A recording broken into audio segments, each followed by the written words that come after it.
Jeff Flake, Susan Collins are voting in support of Kavanaugh. Lisa Murkowski says that she won't. And she said that early enough in the day that it provided, I guess, some hope maybe that if others pile on, we can actually stop him. And we were talking about how late in the game Susan Collins was with her speech when she finally announced that she would in fact support him. There was one person who came out afterward, that was Joe Manchin, bold, strong senator waiting until he knows exactly where all the other swing votes are going before he comes out and tweets, "I will vote to support Supreme Court nominee Judge Brett Kavanaugh." Yeah. Yeah. I don't understand why he calls himself a Democrat. I don't understand. There's a long. It's a weird in West Virginia. Like there's a lot of legacy Democrats opposing, as being the people that you voted for. For example, like in the South specifically, like there was a long tail of the Civil War that resulted in Democrats in name being voted for. And like Georgia had a Democratic governor until whatever it was, 2004. And the only reason that it flipped finally, the full realignment of like the dying dog of the old South happened was because the sitting governor didn't eliminate but reduce the size of the Confederate flag on the state flag. Like there's a lot of legacy stuff. Yeah. I think in the media and just in general, he's kind of talked about as this bipartisan politician in this red area, but I don't think history has shown that. Well, I mean, when it comes down to like healthcare, he's on our side. Okay. And he does it in a very Joe Manchin way. I mean, it's tough to be Joe Manchin. I know that he gets a lot of flack, and it is difficult to be a Democrat in West Virginia. It is to be elected senator. It is, but I don't think it's Virginia. that difficult. So like the whole time this has been talked about as he is thinking about his political future. Can he win in November? He is being challenged, obviously. There's a Republican running against him. It ain't that close. It ain't that close that this is what he needed to do. And it's interesting to consider, what if Susan Collins had come out and said that she was voting against him? Would he have chosen to be the deciding vote that puts Kavanaugh on the Supreme Court over the opposition of the two Republican female senators? I don't know. But at the end of the day, he is voting to support him, even though he really does not need to. He is choosing to. He was sweating, for sure. He was sweating all day, assuming they didn't all get together and plan this all together. Right. But he did not want to be that person who had to make the actual choice when it came down to it, because he would have been. Yeah, it would have. But again, I don't think he had to do anything. I don't want to let him off the hook there that this is some sort of pragmatic thing.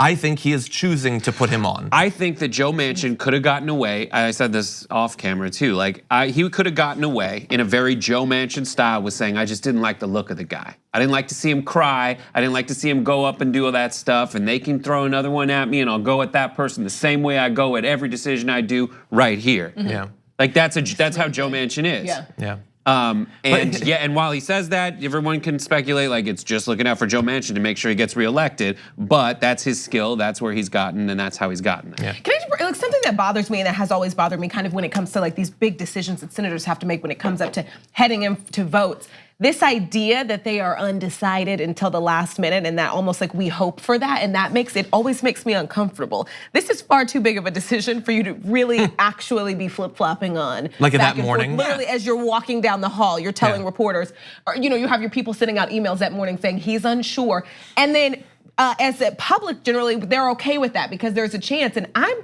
like, I feel like that makes me a little uncomfortable because I don't believe it. One, it's a lie, and then two, I don't want that. This is something I want you to be really sure about for a long time. Well, they are thinking really hard about it, I believe, but I think they're thinking more of the political calculus of re-election, more than they are what is the right or wrong thing to do. And including Collins. Including Collins, but especially like Flake. What's Flake doing now? Well, Flake is gonna run for governor of Arizona, president of the United States, something like that. And so his political aspirations are not over. Right. And he's carefully calculating all of that as it presents in this. In each of these cases, I just can't wait to see who is going to challenge them. Whether it's Susan Collins when she goes back, or or Flake, whatever. And again, as we talked about in the damage report this morning, the idea that Jeff Flake looks out at America and thinks, I could be president. You moron. What do you think? You have no idea what country you even live in anymore that you think that you could be president. I want to attack Joe Manchin just a little bit more because he didn't just say he's going to vote to support Judge Kavanaugh. He also said, I believe Dr. Ford, something happened to Dr. Ford. I don't believe the facts show it was Brett Kavanaugh. You just need to put the last part because you don't actually mean the first part. You don't believe Dr. Ford if you say that she is so mixed up that she has no clue who she thought has attempted to rape her 3 dozen years ago. And that she's thought for most of her life that this guy tried to rape her, and she is so wrong or so stupid or so crazy that she thinks that. You don't actually believe her. You're calling her a liar. You're just essentially calling her an accidental liar. Yeah. You're calling her a liar. That's what you say. You don't believe her, yeah. This is the result of many people on the right just putting lures out in the water that you can go gravitate to and get hooked on. The doppelganger theory. The doppelganger theory is one. The other one is less specific than the doppelganger. They tried that one. That was a little weird. But the other one was, this is a very traumatic thing. I wish she could provide more information. He seems to know for sure and she doesn't. Blah, blah, blah. 1,000 things. Tough to be a man in the world. They're coming after us, but 7 background checks, they just cast a bunch of lures. And Joe Manchin was like, I like that one. I'm not really gonna think about what it means if I parse it out. Yeah. And look, your constituents, the people who vote you in regardless, like they deserve your honesty, not these carefully PR created like paragraphs. And we're doing so much just like breaking down just these ridiculous statements. Like I think that people who you represent deserve honesty. It's not even, I can't even focus on the frustration of where you're voting. It's just how you're talking to the general public. That's a problem. And who thinks, leftist, right, doesn't matter. Who thinks that he was just actually doing what he believes? Nobody thinks that on any part of the spectrum. By the way, as soon as he tweeted that, this thing that he did supposedly to get some right-wing support, Donald Trump Jr. tweeted that he's lying Joe Manchin and all that. So great move there strategically. You are this expert chess player that's teaching us all about how to stay alive in the South. Looks like it's gonna work for you there. That is called, never mind. Well, I want to say just a little bit. So we've talked for a long time about how bad Joe Manchin is. He faced a strong primary challenge, Paula Jane Swearengin, earlier this year. I wish that she had been able to beat him. He apparently feels emboldened to do whatever he wants for the next 6 years. He will be challenged again. Hopefully he'll be taken down. Now we've always known he's bad. There's a few others that are bad. But look at this. He is literally the worst Democrat. And he's so bad that he's not even as good on this issue as Lisa Murkowski.